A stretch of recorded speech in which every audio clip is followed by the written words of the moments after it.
الصلاة والسلام على خير خلقه محمد وعلى آله وصحبه أجمعين أما بعد السلام عليكم ورحمة الله تعالى وبركاته. الله سبحانه وتعالى قرآن الكريم مرحمة قلده.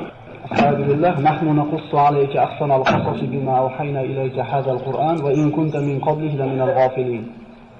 Ey Muhammad alayhissalom, biz sizga mana shu Qur'onda qissalarning eng go'zallarini so'zlaymiz, vaholanki siz bu qissalardan g'ofil edingiz dedi. Ya'ni bu qissalarning qadrini Alloh subhanahu va taolo mana shu oyat bilan belgilab beradiki, qissalarning eng go'zali deb Alloh taolo o'zi baho beryapti. Modomiki siz bilan bizga Alloh taolo mana shu qissalarni eshitishlik, fahmlashlik berilibdi, endi buni shukrni ado qilishlik kerak bo'ladi. Bu qissalarda eshitishlikda shukr qanday ado bo'ladi? Undan olingan ibratlarga hayotda amal qilishlik bilan bo'ladi. Shunda Alloh taolo aytadi: "Va izta'azzana robbukum la in shakartum la azidannakum." Agar mana shu menga bergan ne'matlarimni shukrni ado qilsanglar, ne'matimni ziyoda qilib beraman dedi. Alloh taolo ana shu shukrga ado qiladigan shokir bandalardan qilgan bo'lsin. O'tgan safargi suhbatimizda siz bilan mana Samud qavmiga yuborilgan Solih alayhisalom haqida gaplashgan bo'ldik. Va u qissadan bir qancha xulosalar olindiki, eng asosiy olinadigan xulosasi shuki, Alloh taolo bir bandaga la ilaha illalloh kalimasini, qalbiga iymon degan ne'matni berishlikni xohlamasa, insonga bitta emas, 100 ta tuyani toshdan chiqarib berganda ham so'yib yeb qo'yishaverar ekan. Ya'ni bu qissalarda agar biz Qur'ondan boshqa joyda eshitganimizda rostmikin deb shubhaga borishimiz mumkin edi. Lekin Qur'onda bayon qilinganligi uchun bularning haqligida shubha qilinmaydi. Demak, bandalarga berilgan eng katta ne'mat bu la ilaha illalloh Muhammad rasululloh ne'mati ekan. Mana u qissadan olgan xulosalarimiz shundan bo'ldiki, ana shu tuyani ularning talabiga ko'ra, ana shular aytgan sifatga ko'ra Alloh taolo yaratib berishiga qaramasdan, baribir Allohga osiy bo'lishdi. Demak, insonning hidoyatga kelishligiga mo'jiza yoki bir masala sabab bo'lmaydi, Alloh taolo agar o'zi iymon degan kalimani bermasa. Va yana ko'rdikki, ana shu tuyani oyog'ini sindirgan kishi haqida Alloh taolo aytdi: "Idin ba'ata ashqoha." Tuyani o'ldirishlikka o'zini qavmidagi eng badbaxtini yuborishdi deydi. Ya'ni biz hayotda bir odamga yaxshi yomonga baho berayotganimiz u bizning bahoyimiz. Odam sifatida odamga baho beramiz. Lekin bu kishining badbaxtligini Alloh taolo o'zi aytayaptiki, avvalgilarda yashab o'tganlarning eng badbaxti bu ana shu Xudor ibn Salaf ibn Jib deyildi.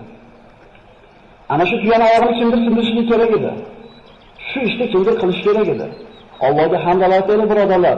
Siz bilan meni ana shu ishda ishlatmabdi. Chunki Alloh qodir edi. O'sha zamonda yaratib turib, ana shu tuyani go'shini yeganlar qatoriga qo'shib qo'yishlikka Alloh qodir edi. Alhamdulillah deylik birodarlar. Bu ne'matni shukrga ado qilaylik. Alloh taolo o'zi bir tavfiq bersin. Mana qavm o'zini talabidagi mo'jiza kelishiga qaramasdan osiy bo'lgandan keyin, balki ana shu tuyani so'yib yeb qo'yishganidan keyin Alloh taolo ularni qanday vayron qilganligini ko'rdik.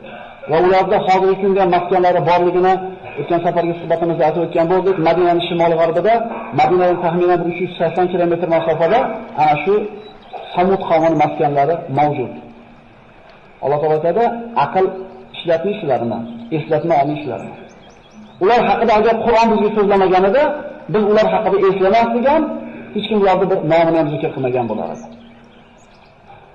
Mana undan keyingi qissaga o'tadigan bo'lsak, bu Qur'ondagi eng nodir, eng shirin qissalardan bu Ibrohim alayhissalom qissasi.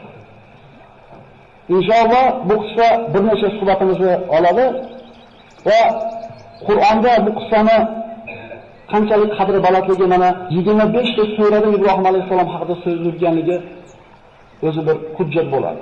25 ta surada 73 o'rinda zikr qilingan. 73 ta o'rinda Ibrohim alayhissalom qissasi zikr qilingan.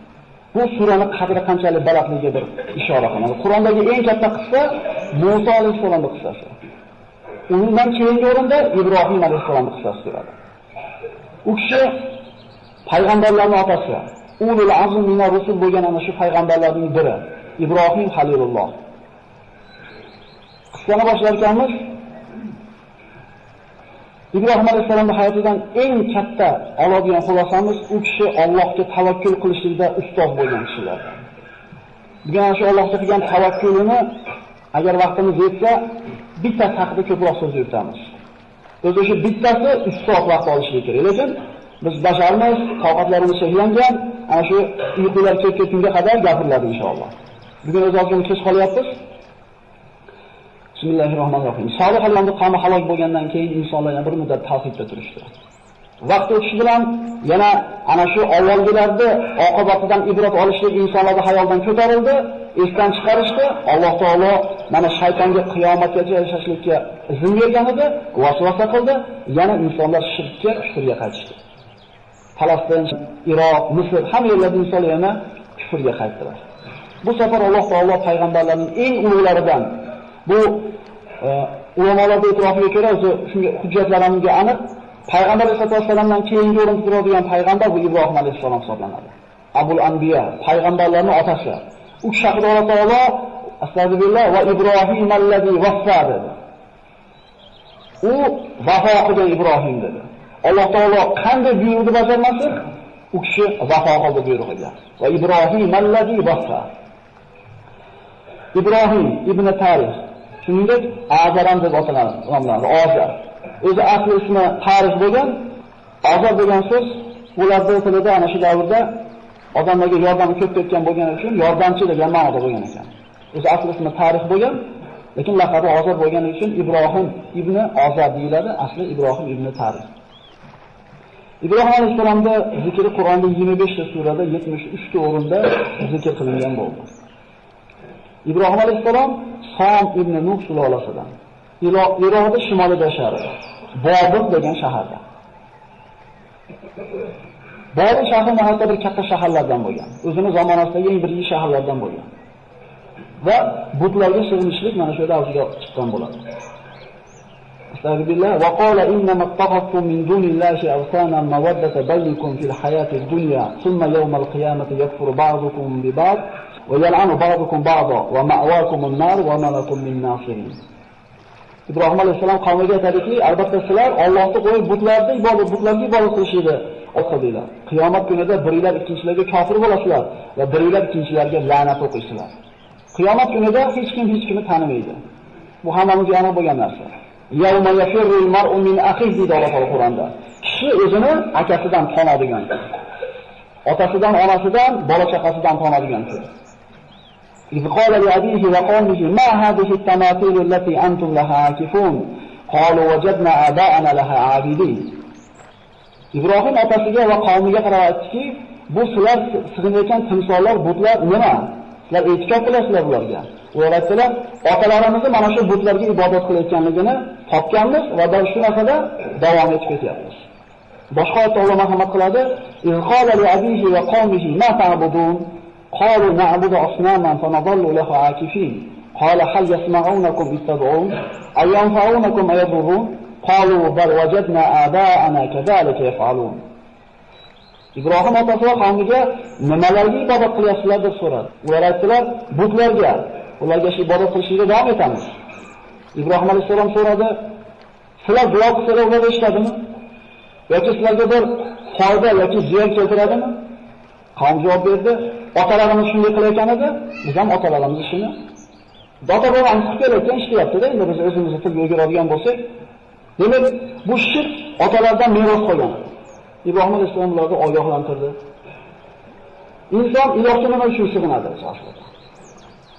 Biror bir ziyonni undan qaytarish uchun, biror bir manfaatni keltirish uchun, biror bir musibatni to'sishlik uchun va hayotini tartibga keltirib berish uchun ilohga sig'inadi.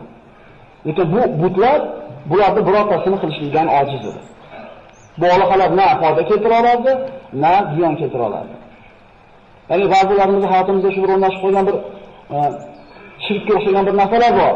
Tumorga o'xshagan yoki ko'zmonchoqqa o'xshagan. Bular zotida hech narsa qila olmaydi, agar Alloh xohlagan bo'lsa. Shuning uchun Alloh taolo aqlni nimaga bergan? Aqlni ishlatib Alloh taolo tanishlik uchun bergan. Ya'ni bu butlarga sig'inishlik, u narsalardan bir yordam kutishlik, taqana qoqib qo'yish, shunga o'xshagan ishlar bu shirkdan o'zi bo'ladi. Va laqad atayna Ibrohima rushdahu min qabl va kunna bihi alimin. Biz Ibrohimga hidoyatini ato etgan edik, bu haqida xabardor edik, biluvchi edik. Alloh taolo mana Qur'oni Karimda Maryam surasida zikr qiladi. Da'vatni otasidan boshladi Ibrohim alayhisalom. Da'vat birodarlar, Alloh diniga targ'ib qilishlik ko'chadan bo'lmaydi. Rasululloh sollallohu alayhi vasallam vahiyni qabul qilgandan keyin kimdan boshladi? O'zini xonadonidan boshladi. Shuning uchun biz avval bolaga bir gapni gapirishdan burun o'zimiz yaxshi amal qilgan bo'lsak, bizdan qiyomatda so'raladigan kishilar bu xonadonimiz. O'zingizlarni va ahli ayolinglarni, bola chaqanglarni jahannam o'tidan saqlab olinglar demadimi Alloh? Agar biz o'zimizga qaraydigan bo'lsak, o'zimizni o'rnicha tarbiya qila olmayapmiz. O'zimizni ustimizda o'zimiz hukmron bo'la olmayapmiz. Endi birovga bir gajani qattiq tortayotgan mahali misol qilaylik. Xonadonimizga qaraylik, namoz o'qimayotganimiz qancha, zikr qilmayotganimiz qancha, televizorda 24 soat chiqmayotganimiz qancha. Sho'g'i o'zi o'zing ko'r deydi, og'rimasa boshqa ko'r deydi. Boshqadan talab qilishdan buni o'zimizning uyimizga qaraylik. Demak, Ibrohim alayhisalom kimdan boshlayapti? Otasidan. Mana shu kitobda Alloh taolo Ibrohimni eslaylar. Vaqtiki u o'zining otasini da'vat qildi va albatta u siddiq nabiylardan bo'lgan edi. Otasiga aytdi: "Otajon, nimaga eshitmaydigan, ko'rmaydigan va sizdan biror narsani nari qilolmaganiga sig'inasiz? Ey otajon, albatta menga Alloh tomonidan ilm keldi, bu ilm sizga berilmagan edi. Menga ergashing, sizni to'g'ri yo'lga yetaklayman. Ey otajon, shaytonga ibodat qilmang. Shayton Allohga, Rahmonga osiy bo'lgan edi. Ey otajon, albatta men sizga Rahmon tomonidan alamlantiruvchi azob kelishidan qo'rqaman va shaytonga do'st bo'lib qolishingizdan qo'rqaman." E'tibor bering. Otajon. Ud'u ila sabili robbika bil hikmati wal maw'izatil hasana. Parvardigoringiz diniga hikmat bilan, chiroyli ma'ruza bilan da'vat qiling. Idfa billati hi ahsan, fallazi baynaka va baynahu adawatun ka'annahu waliyyun hamim. Alloh aytadi Qur'onda: "Fattaqulloha va yu'allimukumulloh." Allohdan sizlar qo'rqinglar deyapti. Hamma o'zini o'rgataman. Biz juda ko'p hayotdagi muammo kamchiliklarimizni o'zimiz hal qilayotgan odamlarga o'xshaymiz-da. Sahobalar Allohga tamomiy taqvo qilganligini Alloh taolo har qanday ishni o'rgatdi. Subhanalloh. Biz Allohga suyanishlikni, Allohga tavakkul qilishlikni bilmayapmiz. Alloh taoloni tanimayapmiz. Siz bilan bir kishining o'rtasida adovat bo'lsa, deydi Alloh taolo, u bilan yaxshi muomala qiling demayapti. Eng yaxshi muomalani qiling deyapti. Hasan demayapti, ahsan deyapti. Mana tilda tushungan birodarlarimiz farqiga bo'ladi. Eng go'zal muomalani qiling, shunda siz bilan adovatlashib yurgan kishini o'zingizga eng yaqin do'st bo'lganligini ko'rasiz deyapti. Hadis. Biz qilamizmi shuni? Shuning uchun o'rtamizda ana shu adovati bor odamlarning soni ozayishida o'rniga ko'payib boryapti. Alloh taolo o'rgatyapti bu yerda. Otajon deyapti. Shuning uchun birodarlar, aka-ukalarimizni, opa-singillarimizni namozga yoki bir taqvoga targ'ib qilganimizda hikmat bilan savdogar odam o'zini ana shu qo'lidagi tovarini o'tkazish uchun nima qiladi? Kelgan xaridorga girdi kapalak bo'ladi. Injirligini ham ko'taradi, sassiqligini ham ko'taradi. Faqat maqsad nima? O'tkazib olishda. Sizdan xuddi savdogarning bittasisiz. Ana shu jannatda biletini taklif qilyapsiz shu odamga. Mana shu yo'l uchun jannatga kirasan degan narsa. Nimaga endi bitta dunyo matosini 3-4 so'mda topishlik uchun odamlarni yaxshiman gapini ko'taramiz-ku? Allohning diniga hidoyat bo'lishiga sabab bo'lib turgan paytimizda chidamaymiz. Buzib olish oson. U tikkalashlik qiyin. Shuning uchun birodarlar, dinga targ'ib qilayotganimizda hikmat bo'lsin, odamlar bilan shirin muomalada bo'lishlik kerak bo'ladi. Rasululloh sollallohu alayhi vasallamda Toifga borganda yosh bola toshbo'ron qilib haylaganda nimadir duo qildi. Eslaylik, ana shu oilalarida yorilgan holda salqinda o'tirganda, Nasroniy dinida bo'lgan Abdulloh kelganda qanaqa muomala qildi? Ey malaka, o'zi qiylanib turibman dedimi? Kelganda kishi qayerdan bo'lasan dedi? Naynavodan dedi. Yunusni qavmidanmisan dedi. Nasroniy Abdulloh Payg'ambarimiz axloqini, u quldir, muomalasini ko'rib turib, sen Yunusni qanday taniysan dedi. U meni payg'ambar birodarim bo'ladi, men ham payg'ambarman dedi. Payg'ambarimiz ana shu qanday bir 5 minut ketgan o'sha muloqotiga. Shu 5 minutda qalbini kasb qildi, iymonga keldi shu kishi. Toyib qavmi toshbo'ron qo'yib chiqargan, lekin payg'ambarimizning axloqi unga uzun olib kelgan edi. Ana shu toshbo'ron qilganlar o'zlari voqealanib qoldi. Bu Makkaning sayyidlardan edi baribir. Va uzunga olib borib berganda uzunga olib bordi, unga uzunga berishi asnosida iymon keltirmadimi? Ikki og'iz shirin gap. Biz agar namozli birovlardan ichki bulg'or kelib olgan bo'lsak, boshqalardan shunday nazarimizda taqvomiz ko'tarilib qolgan bo'lsa, odamlarga shunga shafqat qilaylik. Bizlar nima foyda qachondir? Sizga de 4 qadam tashlagan bo'lsangiz, 1 qadam tashlagan odamdan talab qilolmaydi o'zidagi narsani. Oldinga qarang, bizdan qara 4 qadam tashlab qo'ygan odamlar bor. Bizga ham chidashgan, bizga ham shinjiligimizga, bizga ham namoz o'qimaganligimizga sabr qilgan boshqalar. Shuni emasmi? Ibrohim alayhissalomning shuncha bir shirin gapirganligiga otasi nima javob berdi? Astagfirullah. Qala aragibun anta an alihati ya Ibrohim, la in lam tantahi la arjumannak wahjurni maliya. Ey Ibrohim, olihalarimizdan o'zingni behojat deb bilyapsanmi?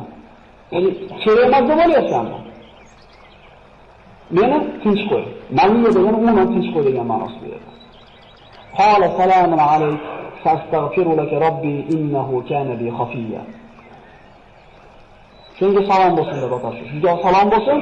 Parvardigorimdan sizga istig'for so'rayman. Albatta Parvardigorim menga yaxshi muomalada meni yaxshi ko'radi.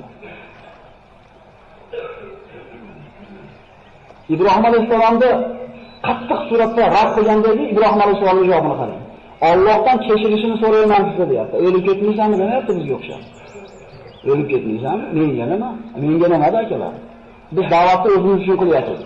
O'shuning uchun ko'tara olmadik. Agar biz Alloh uchun da'vat qilayotgan bo'lganimizda, unga nima qilardik? Ko'tarardik. Biz o'zimiz uchun ishlaymiz. Lekin hozir Allohning dushman ekanligi ma'lum bo'lgandan keyin Ibrohim alayhissalom otasidan yuz o'girdi. وما كان استغفار إبراهيم لأبيه إلا أن موعدة وعدها إياه فلما تبين له أنه عدو لله تبرأ منه إن إبراهيم لأواه حليم.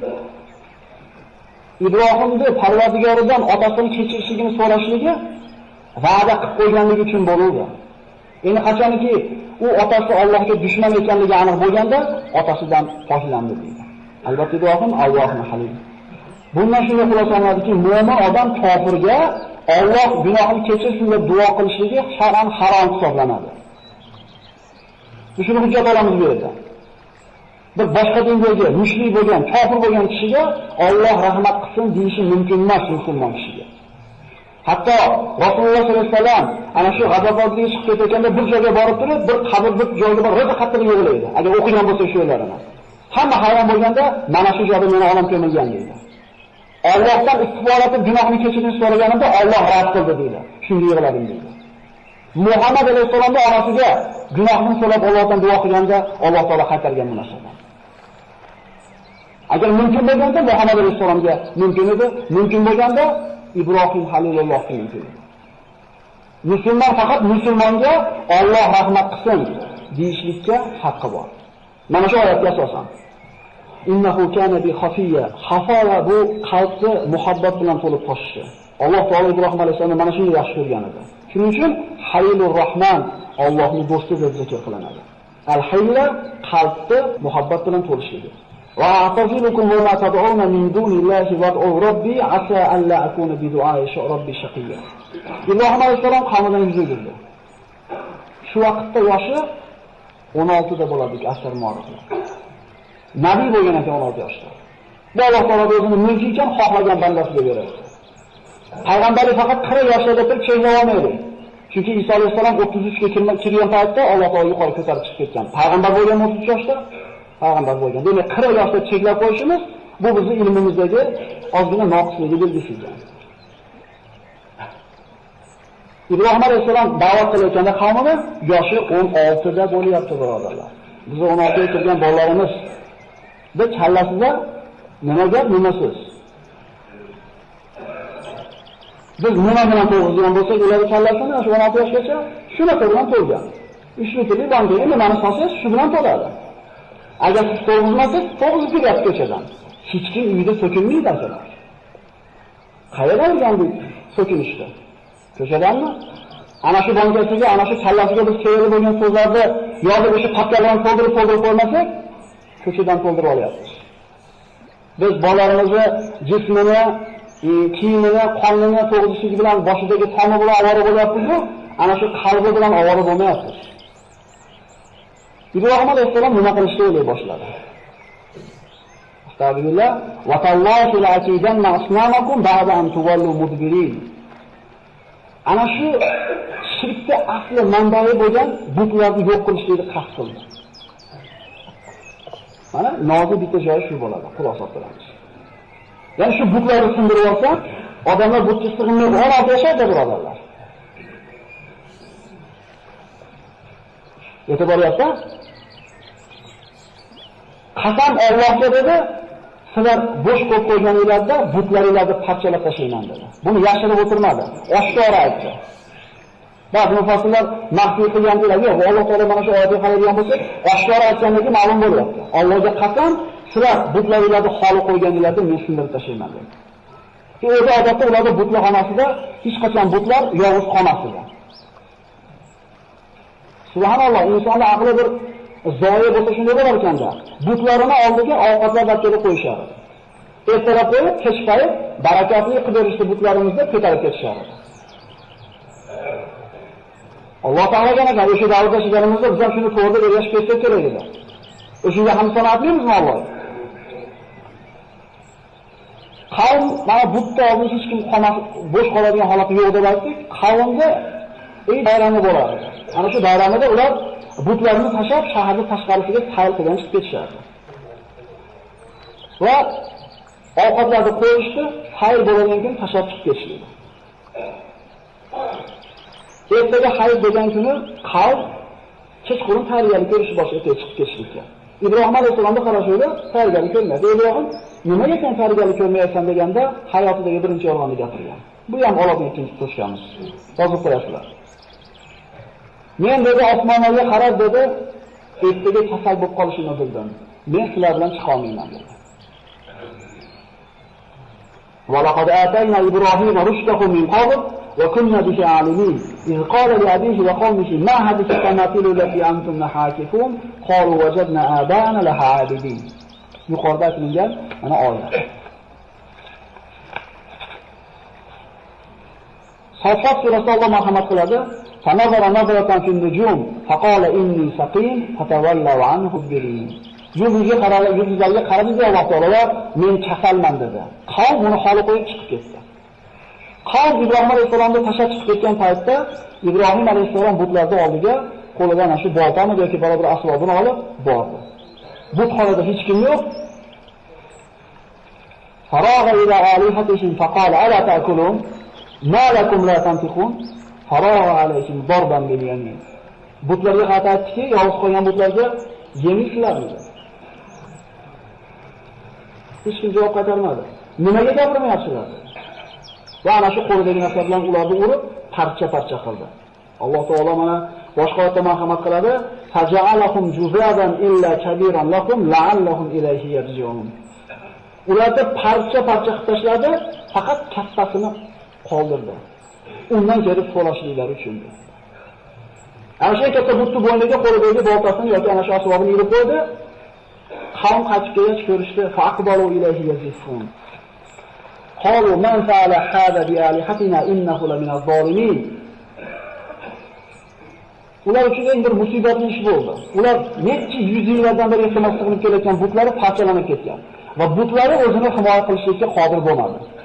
Bizi butlarimizni, bizi olihalarimizni kim bunday qildi? Albatta u zolimlardandir. Shunday aytdiki, qalu sami'na fatan yadhkurukum yuqalu lahu Ibrohim. Ibrohim degan bola ana shu butlarni sindiraman deb tahdid solib yurar edi.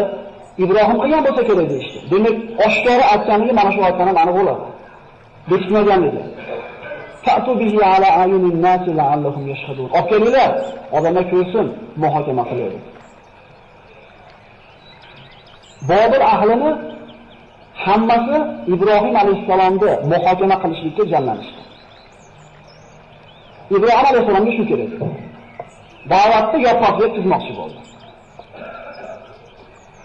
Vaqtdan ozgina bir ehtiyot qilgan ma'noda oyatlarni tarjimasini aytib ketaveraman. oyatlar yozilgan.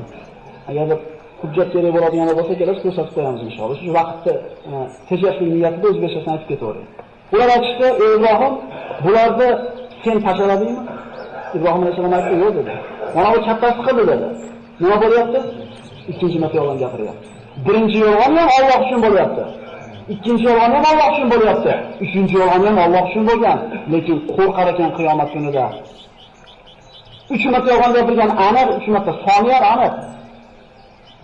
Biznikini soni aniq bo'lmagan dedi.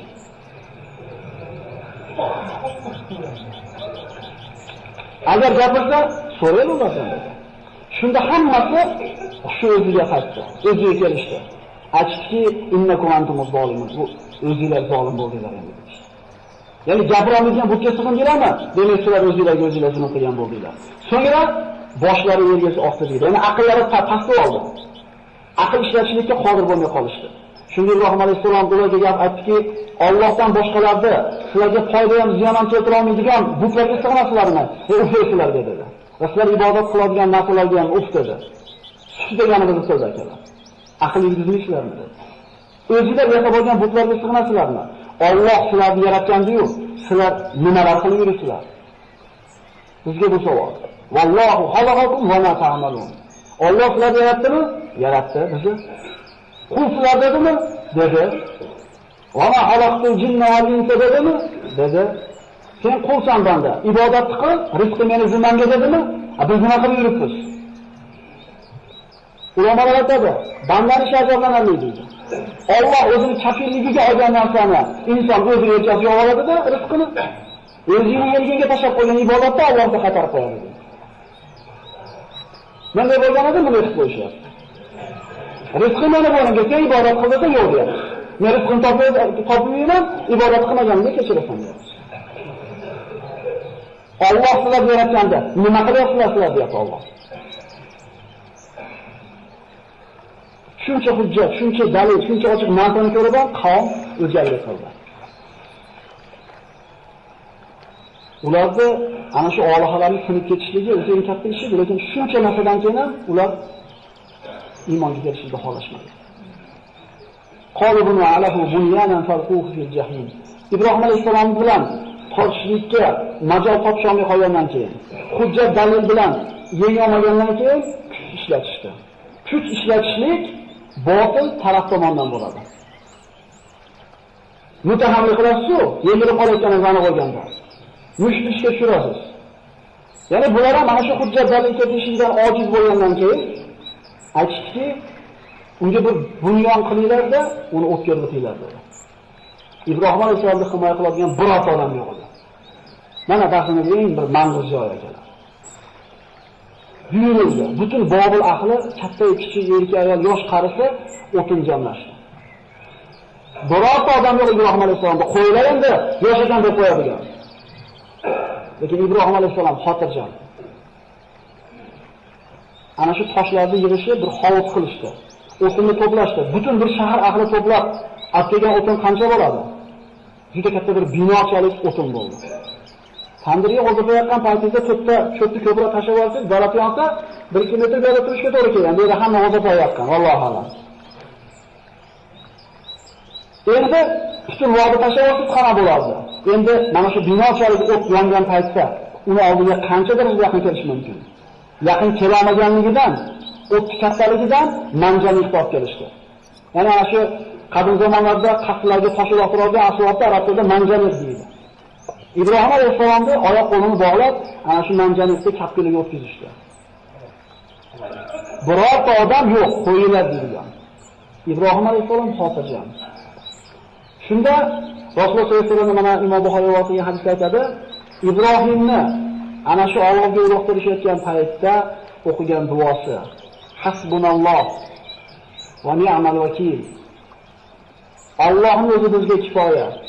Faqat unga suyanamiz. Unga tahdid qilishmayapti, unga qo'pasa qilishmayapti. Hozir o'tga uloqtirib olishi aniq. Birorta yordamchisi yo'q. Lekin qalbni holatini ko'ring. Tavakkul tamomiy. Hasbunalloh. Bizning ishimiz Alloh qo'lida. Ya'ni Allohga aytgandan boshqa narsa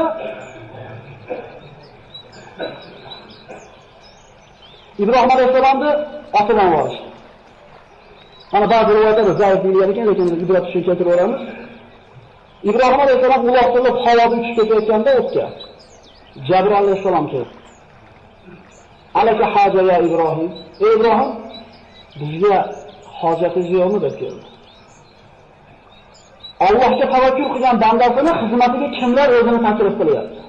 Kim akalar Jabr alayhisalom? Shadidul quva akalar. Lut qavmining qanotini uchi bilan to'ntarib qo'ydi yerga. Mana shunga qudrat egasi, Alloh yaratgan mahluqotning eng ulug'i bo'lgan Jabr alayhisalom bizga xizmati yo'qmi deb kelyapti. U istamoqda kim yordam berar ekan, qayerga borsam ekan demagan edi. Allohga topshirib qo'ydi o'zini. Bunaqa bandasini Alloh tashlab qo'ymas ekan. Ibrohim va Ibrohim allazi vafariyati. U vafo qilgan Ibrohim edi. Mana shu o'rindan vafo qildi. Ibrohim alayhisalom shunga qarabki, sizgami dedi. Sizga hojatim yo'q. Kimga so'rayapti? Yana rivoyat keladi. Yomg'ir farishtalari ham zaif ibrat uchun aytamiz. Yomg'ir farishtalari Allohdan izn so'raydi. Parvardigor Ibrohimga o'tib ruxsat ber, yomg'irni yog'dirib o'chirib qo'yapti dedi. Kimlar xizmatiga o'tyapti, kimlar himoyasiga o'tyapti? Jabr alayhisalom javob berdiki, sizgami dedi. Sizga hojatim yo'q dedi. Ammo Robbimga hojatim bor, lekin Robbimga aytishim ham hojati yo'q. Bilib turibdi madani o'tayotganini, Robbim shu yerda deyapti. Aytishim ham hojati yo'q deyapti. Robbim yaxshi biladi menga nima kerakligini deyapti. Biz o'zimiz bilamiz bizga nima kerakligini. Bilamiz-da, rangini ham bilamiz bu narsani, sifatlarini ham bilamiz, narxini ham bilamiz, raqbatini ham bilamiz. Biz o'zimiz bilamiz.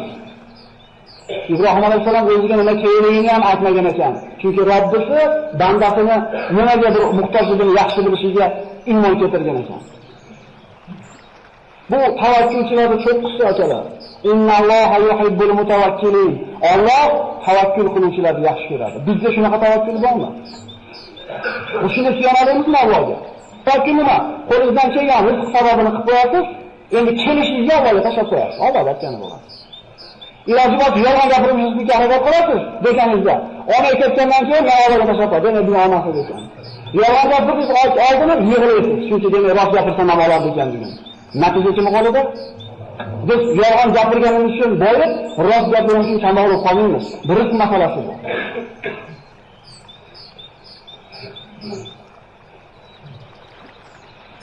Tavakkulchilarda ustozlik ekan. Lekin Alloh taolo bunaqa bandasini farishtalarga ham tashlab qo'ymas ekan ishini. Aytdiki, Alloh tavakkul qiluvchilarni, o'ziga suyanuvchilarni yaxshi ko'radi dedi. Yaxshi ko'rgan o'g'limizga, yaxshi ko'rgan qizimizga fohishadan avo ko'rmaymiz-a? Alloh taolo rahim degan, shafqat degan sifatini yuzga berdi deyiladi hadislarda. Shundan bittasini dunyoga chachib qo'ydi deydi. Bittasi chachilganda shuncha insonlar, shuncha hayvonlarni chavan bolasini chaqib qo'ymaydi. Eshkamas tuxumdan chiqqan bolasini chiqarib qo'ymaydi. Yitqish sher bolasini shu etlab qo'yib borib qo'yadi.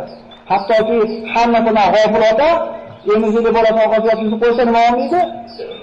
Boslamaydi. Bu nima sabab? Alloh mehrni joylab qo'ygan qalbiga. 100 dan bir mehrni berib qo'yganda insonlar chachilgan shuncha rahmat uchun Alloh taolo shu 100 rahim shafqatning egasi bo'lgan Parvardigor yaxshi ko'rgan bandasini tashlab qo'yar ekanmi? Va man yatawakkal alallohi fa huwa hasbuhu. Kim Allohga tavakkul qilsa, g'amini Allohga topshirsa, bu odamning hisobi Allohning zimmasiga emasmi? Biz shunga tavakkal qilyapmizmi Robbimizga? Biz Robbimizni tanimizmi shunchalik? Hammamiz Allohga topshirib qo'yish darajasida tanimizmi? Shuning uchun g'am tugamayapti akalar. Bir kishi 2 kerak bo'lyapti, 2 kishi 5 kerak bo'lyapti. Chunki seva bilan aloqamiz zo'r emas. Ibrohim bilan o'tib uloqilgan ham Alloh deyapti, tushga tegan ham Alloh deyapti. Alloh taolo bu bandasining ishini hech qaysiga topshirmadi. Allohning ishi bu kabi farishtalar ham tez bo'ldi. Kunna ya naru kuni bardan va salaman ala Ibrohim. Fa'aradu bihi kaydan faj'alnahum al-asfalin. Biz aytdik, ey o't, Ibrohimga sovuq bo'ling va salomat bo'ling. Uni kuydirish kerak bo'lgan o't Alloh taoloning mulki emasmi? Alloh taoloning quli emasmi? O't kuydirmaydi birodarlar. Pichoq kesmaydi. Agar Alloh ulardan bu qudratni olib qo'ysa.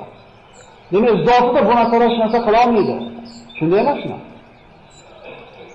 Abdulloh ibn Abbos aytadi mana shu oyat sharhida.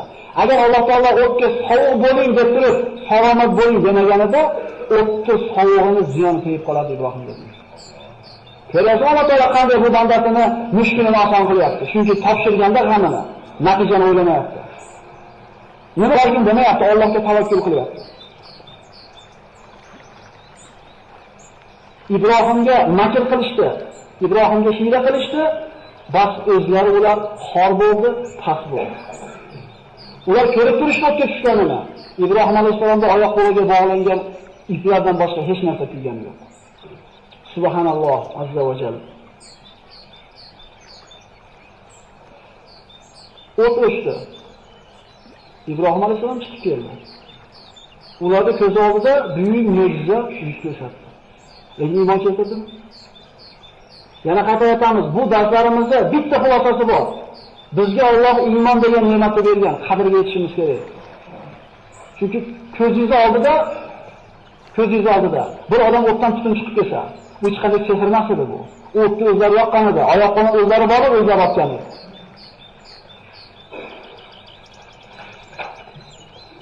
Ibrohim alayhisalom ba'zi rivoyatlarda keltiriladi, hayotning eng lazzatli kunlari deydi. Mana shu dunyoda olovda bo'lgan lahzalarim deydi. Chunki Alloh taolo sovuq qildi o'tdi va ne'mat berdi. Jannat bog'iga tushib qolmadimi?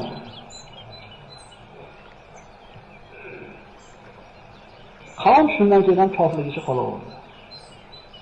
Tayyorgarligimizni yarmi yetib olmadi, inshaalloh keyingi davom etamiz. Xulosalaymiz. Ibrohim alayhisalom butlarni sindirdi. Oqibati nima bo'ldi? O'tga yoqtirishdimi? Bu qissalarda bir ko'ngilsizlikka eshitib qo'ymaydi birodarlar. Bundan xulosa olaylik. Musa alayhisalom bitta yahudiy nimani misrlik qibtiyni bir shafara qilib o'ldirib qo'ydi. Nima bo'ldi? Qavmini tashlab chiqib ketdimi? Ibrohim alayhisalom but tushundirib qo'ydi. Nima bo'ldi? O'tga yoqtirdimi? Alloh taolo bizga o'rgatyapti. Ey musulmonlar, bir ishni qilishdan burun oqibatini o'ylaylar. Agar shu qiladigan ishlarda oqibatida ziyon keladigan bo'lsa, qilinglar deyapti. Tushunarlimi? Odam alayhisolamning rivoyatda shu bir chiroyli farzandlar qilgan 5 ta narsa bor ekan, shu bilan tugatamiz inshaalloh suhbatimizni. Odam alayhisolam mana shu vafotga yaqin bo'lganda bir rivoyat ekan, nima bilan ibratlanadigan farzandlarini yig'ib turib aytgan ekanki, ko'zi og'lashgan birosan deb qimillab olsalar, qonaqlanib uyqu yosiladi. Bir shirin joy keldi-da. Nasiba bergim kelmayapti. Farzandlarim to'plab aytgan ekanki, bolalaringizga aytinglar, yana biz otamiz aytyapti. Dunyoda xotirjam yashashmasin. Chiqib ketishligi haqida xotirjam bo'lib qolishmasin. Dunyoga musofirligi esdan chiqmasin. Biz dunyoda abadiy yashaymiz deb xotirjam bo'lmasin. Chiqib ketishligini esdan chiqarib qo'yishmasin. Agar men ham jannatdan chiqib ketishim mumkinligini esdan chiqarmaganimda, menga yetgan musibat yetmasmidi ekan. Alloh taolo aytganmidi? Mana bu jannat. Vaqtdan boshqa gaplashganmiz, eslasanglar.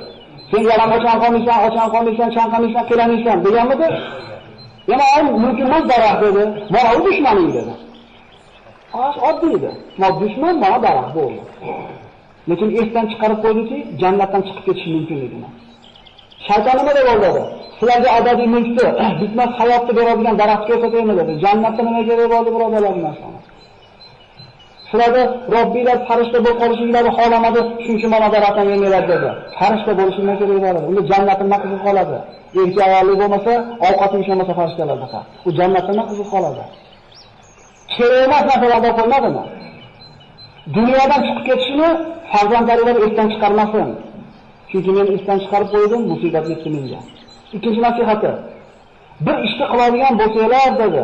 Bu otamizning nasihati birodarlar. Oqibatini o'ylaylar. shu ishda oqibati nima bo'lishiga haqida fikr yuringlar. Agar men shu mevani yeyishdan burun nima bo'lishini oqibatini o'ylaganda ehtimol yemasmidim? Ehtimol jannatdan quvilmasmidim? Bu hayotiy tajribasini gapirib beryapti birodarlar bizga. Bir ish qilishdan burun oqibatini albatta o'ylaylik. Nimaga olib boradi? Bu yaxshilikmi, yomonlikmi? Menga shu narsa to'g'ri ko'rindi, qilaman, aytib olaman, keyin nima bo'lsa bo'lasin deyilmaydi. Rasululloh sollallohu alayhi vasallam bu ishlarni qilgan hech qaysini. Rasululloh qodir edi, Hamzaga bor Abu Jahlga bir keldi ishlikka. Umarga qodir aytishlikka bor, Abu Sufyon bu o'qib qo'yishlikka. Buyurdimi? Rasulullohga ergashmaymizmi? Musulmonlar qancha aziyat ozod chekkan bo'lsa ham sabr qilmadimi? Alam tara ilallazina qila lahum kuffu aydiyakum wa aqimus solat. Ko'rishlarga Alloh taolo shuni kishilarniki bizlarga qo'llarni kiyinglar, namozini o'qib sabr qilinglar dedi ularga. O'ylash kerak oqibatini bir ish qilishdan, bir gapni gapirishdan burun. Uchinchi nasihati, bir ish qilishdan burun maslahat qilinglar deydi. Aql egalari bilan. Bilimdan bo'lmaylar, hammalar o'z o'ylashcha deyapti. Bu shunaqa emaski, shu ikkita kitob ko'rib olgan bo'lsalar, ikkita hadis topib olgan bo'lsalar, olim bo'lib qolyapmiz. Shunday emasmi? 20 trubadan qarasangiz, mana shu yerda o'tirganlarda bir 10 dan biri ko'rinadi. Kattaroqda qarasangiz, ko'prog'i ko'rinadi. Endi olib tashlasangiz, hammasi ko'rinyaptimi? Mana shu truba ilm bo'ladi. Ilm o'qiymizda. Kamroq gapiradigan bo'lib qolamiz. Kamroq fatvo berib, kamroq odamlarni taqaydigan bo'lib qolamiz. Bu bizning ilmsizligimizdan. Biz qilib turib problemaga kelganini maslahat deb boramiz. Domla ustalarni qo'yib, yo'llarni Abdulloh o'shani talab qilishdan burun tarbiya qilishlikni maslahatini olgan kelmadingda. Endi shundan topasan endi. To'rtinchisi, ayollaringizni havoyi nafsiga ergashmanglar. Zero men ham ana shu ayolimni havosiga ergashib qo'ydim. Havoyi nafsiga ergashmanglar deyapti. Ar-rijalu qawwamuna 'alan nisa. Erkaklarni ayollar Alloh rahbar qilgan. Erkak degan. Biz qabul qildim deganmiz akalar. Roziman boshlanmaganmiz biz. Biz erkakmiz. Shuning uchun rahbariyat oilada erkak kishining qo'lida bo'lsa, o'sha yerda bir tinchlik totuvlik bo'ladi. Hayotimizni qiynayotgan kim? Mana shu ayollarimiz orzu-havasini orqasidan qul bo'lib yuribmiz. Shunday emasmi? O'zimizni bir marta borib sanatoriyaga borib domala bir shifo olishlikka pul yetmaydi. O'zi eshikka ishlaymiz o'zi. Ana shu orzu-havasni ko'pdan qo'yayotgan ayollarimizga pul bo'lib qo'yganmiz. Achchiq bo'lsa aytishimiz kerak bu narsani. Va 5-nasihati qalbingizga quloq solinglar degan ekan. Biror ish qilmoqchi bo'ladigan bo'lsanglar, qalbingizga quloq solinglar. Musulmonning qalbi yaxshi yomonda ajrashlikda o'sha o'lchov bo'lib qolar ekan. Ko'ngli chopmaydi-ku. Bolalarga ishda, qisqa bolalarga barko'ning universitetida men ham shu mevani yeyishlikka jazm qilganimda qalbim bir iztirobga tushgan edi. Bu harom narsaga qilishlikda qalbga quloq solinmaydi. Arabcha desa qalbi xuddi unga emas.